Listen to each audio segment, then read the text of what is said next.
হরে কৃষ্ণা। শ্রীমদ্ ভগবদ গীতা কলিযুগের মানব জাতির কাছে এক অমূল্য সম্পদ।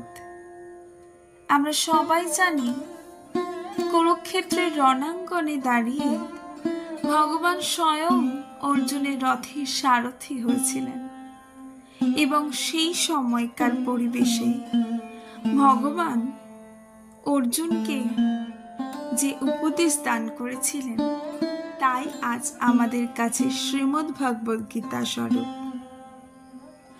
জীবনের কঠিন পরিস্থিতির সম্মুখে আমরা যখনই উপস্থিত হই, সেই সকল পরিস্থিতির সমস্যার সমাধান আমরা এই গ্রন্থ থেকে পেতে পারি।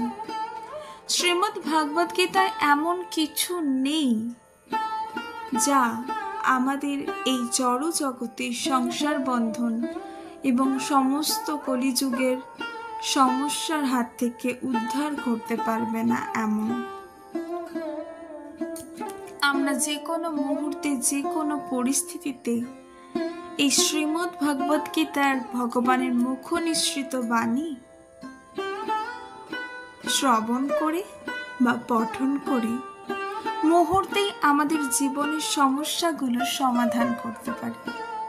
তাই চলুন আমরা সবাই আজ সেই শ্রীমদ্ ভগবদ গীতার মহাসাগরে প্রবেশ করি। হরে কৃষ্ণা। নারায়ণং নমস্কৃত্যং নরং চৈব নরোত্তমং দেবীং সরস্বতী ব্যাসং ততো জয়মুদীরয়েৎ। নষ্টপ্রায়েষু অভদ্রেষু নিত্যং ভাগবত সেবয়া ভাগবতে উত্তম শ্লোকে ভক্তির্ভবতি নৈষ্ঠুকি। মুখং করতি বাচালং পঙ্গুর্লঙ্ঘয়তে গিরিম যৎকৃপাতমহং বন্দে পরমানন্দমাধবম। ওম নমঃ ভগবতে বাসুদেবায়। ওম নমঃ ভগবতে বাসুদেবায়। ওম নমঃ ভগবতে বাসুদেবায়। শ্রীমদ্ ভগবদ গীতার প্রথম অধ্যায় বিষাদ যোগ থেকে আমরা শুরু করছি। প্রথম শ্লোকটি ছিল ধৃতরাষ্ট্রের। শ্রীমদ্ ভগবদ গীতার প্রথম শ্লোক ধৃতরাষ্ট্র উবাচ। ধর্মক্ষেত্রে কুরুক্ষেত্রে সমবেতাযুৎসব মামকা পাণ্ডবাশ্চৈব কিমকুর্বুত সঞ্জয়। ধর্মক্ষেত্রে কুরুক্ষেত্রে সমবেতাযুৎসব মামকা পাণ্ডবাশ্চৈব কিমকুর্বুত সঞ্জয়। ধৃতরাষ্ট্র জিজ্ঞাসা করলেন, হে সঞ্জয়, ধর্মক্ষেত্রে যুদ্ধ করার মানুষে সমবেত হয়ে আমার পুত্র এবং পাণ্ডুর পুত্রেরা তারপর কি করল? দ্বিতীয় শ্লোক। সঞ্জয় উবাচ। দৃষ্টা তু পাণ্ডবানীকং বুরং দুর্যোধনস্তথা আচার্যমুপসঙ্গম্য রাজা বচনম ব্রবীৎ।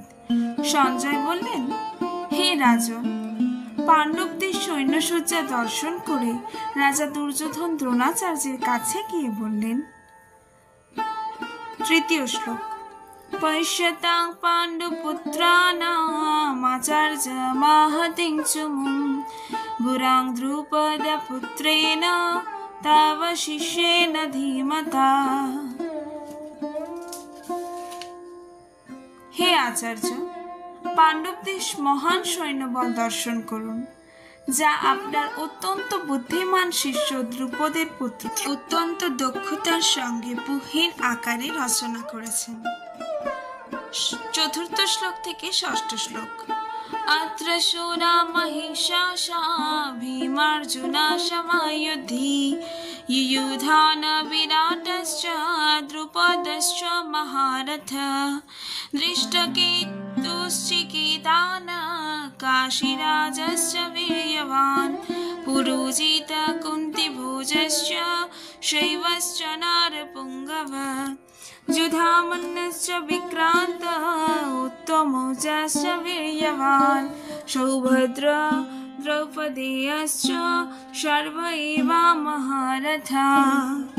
সেই সমস্ত সেনাদের মধ্যে অনেকে ভীম ও অর্জুনের মতো বীর ধনুর্ধারীও রয়েছেন এবং ইয়ুধন, বিরাট ও দ্রুপদের মতো মহাযোদ্ধাও রয়েছেন।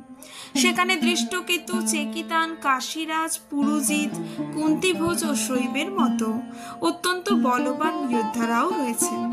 সেখানে রয়েছেন অত্যন্ত বলবান যুধামন্যু, প্রবল পরাক্রমশালী উত্তমৌজা, সুভদ্রার পুত্র এবং দ্রৌপদীর পুত্রগণ। এই সব যোদ্ধারা সকলেই একজন মহারথী। সপ্তম শ্লোক। अस्माकन्त विशिष्टाद्ये तान्निबोधद्विजोत्तमा नायका मम सैन्यस्य संगार्थं तान् ब्रवीमिते। হে দ্বিজোত্তম, আমাদের পক্ষে যে সমস্ত বিশিষ্ট সেনাপতি সামরিক শক্তি পরিচালনার জন্য রয়েছেন, আপনার অবগতির জন্য আমি তাদের সম্বন্ধে বলছি। ভবান ভীষ্মশ্চ কর্ণশ্চ কৃপশ্চ সমিতিঞ্জয় অশ্বত্থামা বিকর্ণশ্চ সৌমদত্তিস্তথৈব চ। অষ্টম শ্লোক। সেখানে রয়েছেন আপনার মতোই ব্যক্তিত্বশালী ভীষ্ম, কর্ণ, কৃপা, অশ্বত্থামা, বিকর্ণ ও সোমদত্তের পুরীশ্রবা, যারা সর্বদা সংগ্রামে বিজয়ী হয়ে থাকেন। নবম শ্লোক। अन्ये च बहवः सुरा मदर्थे त्यक्तजीविता नानाशस्त्रप्रहाराणा सर्वे যুদ্ধ বিশারদা। এছাড়া আরো বহু সেনানায়ক রয়েছেন যারা আমার জন্য তাদের জীবন ত্যাগ করতে প্রস্তুত। তারা সকলেই নানা প্রকার অস্ত্র শস্ত্রে সজ্জিত এবং তারা সকলেই সামরিক বিজ্ঞানে বিশারদ। হরে কৃষ্ণ।